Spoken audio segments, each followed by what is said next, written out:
El doctor Mauricio Rodríguez es el vocero de la Comisión de la UNAM para COVID-19 y nos enlazamos con él esta mañana. Doctor, ¿cómo le va? Muy buenos días.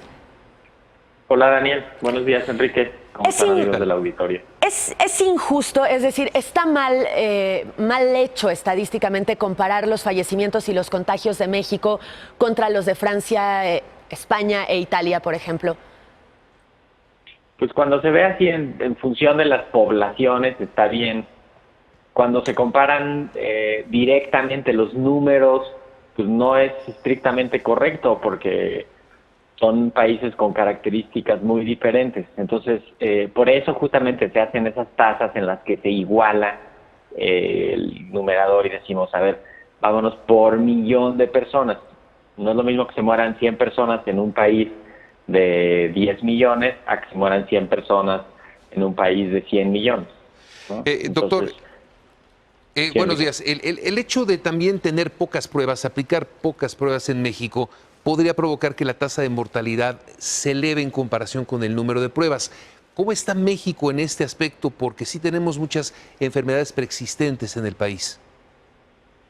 Sí, bueno, probablemente para el diagnóstico de los casos pudiera meter algo de ruido, pero para la cuenta de las defunciones yo creo que no tanto, porque a la mayoría, si no es que a todos los que están llegando a los hospitales, se les hacen pruebas. Entonces, ese número yo creo que no está tan subestimado como pudiera ser el de los que tienen enfermedad leve o incluso los asintomáticos que pudieran ser positivos a la prueba. Entonces, en cuanto al número de pruebas, para relacionarlo con las defunciones, me parece que no, porque además en las defunciones sí se contabilizan algunas que no necesariamente tienen prueba, pero que tienen todas las características clínicas para decir que es un caso de COVID. Entonces no solo se contabilizan las de las pruebas, sino las que tienen estos otros criterios. En esta situación inédita, doctor, que hemos vivido, hemos podido compararnos, todos los países han podido compararse unos a otros. Y hablábamos de esto de las muertes, ya rebasamos a España, ya rebasamos a Francia, uno de los países más afectados al principio de la pandemia. Considerando las cosas como deben de ser, las características de la población, etcétera, etcétera, ¿cómo vamos según sus propios análisis en la UNAM? ¿Vamos tan mal como estuvo Italia en un momento? ¿Vamos bien como lo hizo Alemania? ¿Cómo vamos? Pues mira, cuando menos tenemos una referencia muy reciente. En el transcurso del fin de semana se publicaron dos artículos muy ilustrativos, uno en el Washington Post y otro en El País, sobre el impacto que tuvo la saturación hospitalaria en Estados Unidos y en España, respectivamente.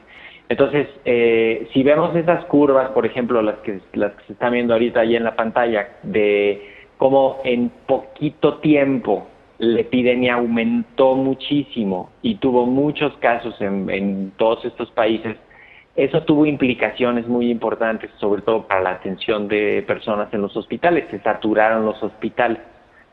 Y eso, cuando menos aquí en México, que se ha ido haciendo más lento y un avance más paulatino, no ha saturado los hospitales.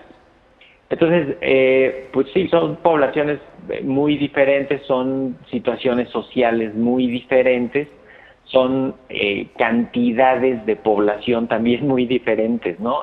Simplemente todas las personas que estamos involucradas en la educación en México, que somos 40 millones de personas, eso es la población de España.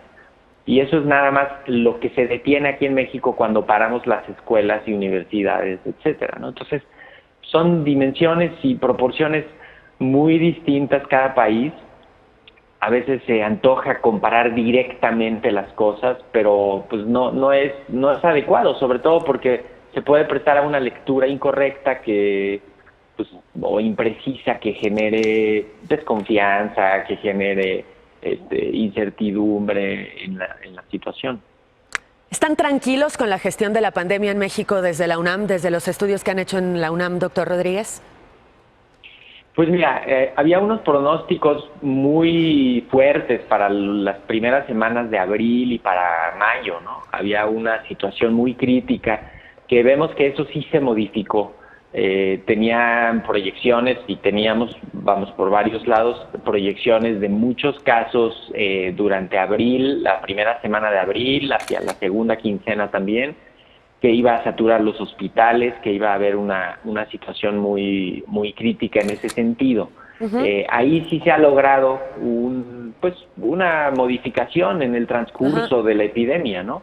Muy bien. Y estamos ahora enfrentando una nueva problemática hacia adelante, que va a ser pues más larga la epidemia, hay que estar más preparados, hay que responder toda la sociedad y quizá mejorar un poco la comunicación, el discurso, llevarlo siempre por la parte técnica y científica, que pues procuramos también, cuando menos de nuestra parte, reforzar siempre ese sentido y promover las medidas de protección en la comunidad, ¿no? Principalmente el uso de cubrebocas en la vía pública, la sana distancia, aislar a los enfermos y evitar contagios. Que no se meta nada más que lo científico en la gestión de esta. Gracias, doctor Rodríguez, gracias. Con mucho gusto, buen día. Es el vocero de la UNAM para el COVID.